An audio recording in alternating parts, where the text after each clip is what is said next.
black. Only for like 10 seconds on the black.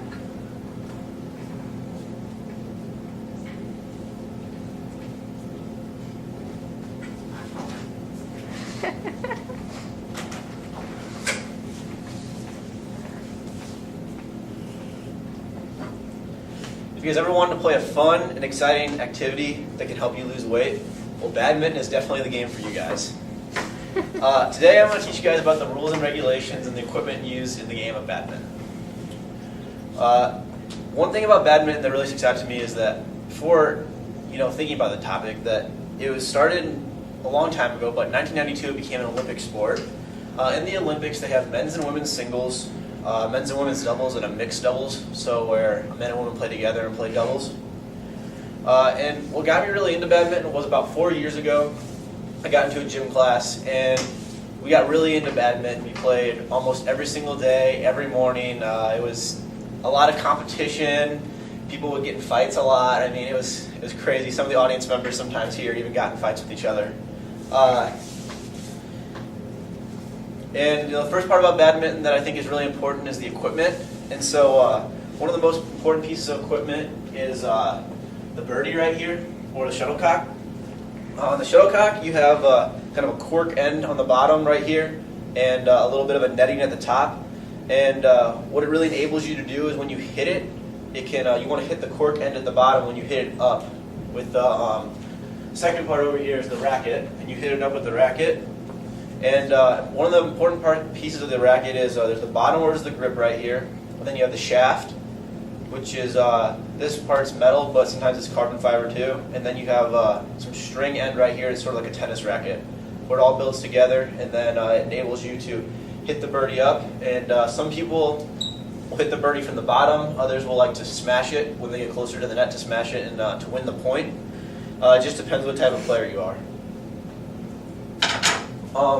The next part of badminton that's really important is the setup, and you got to have the right setup if you want to be able to play. In my gym class, we weren't setting up was not really extremely important for us, so we would normally just set up on a basketball court. We'd set 3 badminton courts up on one basketball court. In our class, the basketball courts were, you would use the volleyball lines and the basketball out of bounds lines. In an interview with a gym teacher, Bob Thomas, my dad says you got to use the back of the basketball courts and the front of the volleyball lines, and then the sidelines of the basketball courts to be the out of bounds lines. And that's how you make sure that you have the right playing area. It's not extremely correct, not as much as you'd play in the Olympics, but it's close enough to make sure that we can play the game the correct way.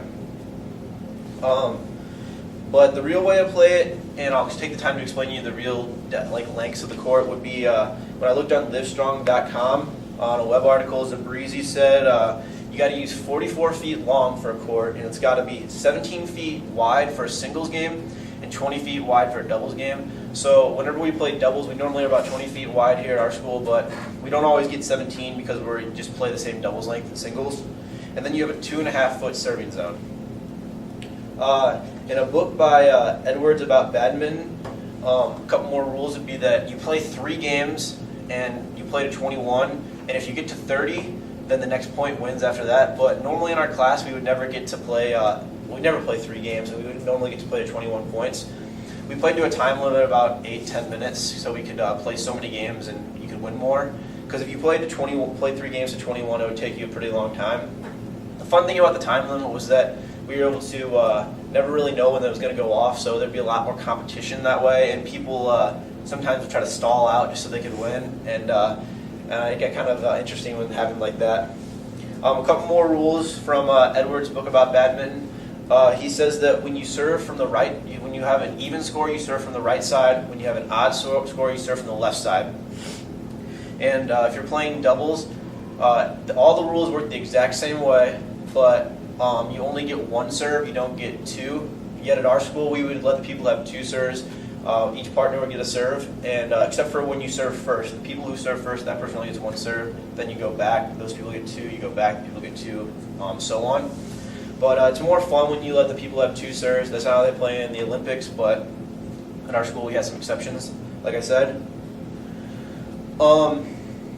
Badminton is really just a fun game you can play. It's a really good activity. And today I feel like I've taught you a lot of the rules, regulations, and equipment used to play badminton. And I think that it can be a game that can stick with you. And one thing I like to leave you with is the fact that badminton, if you play for about an hour, I've heard, you can lose about 500 calories and it'll help you stay in shape.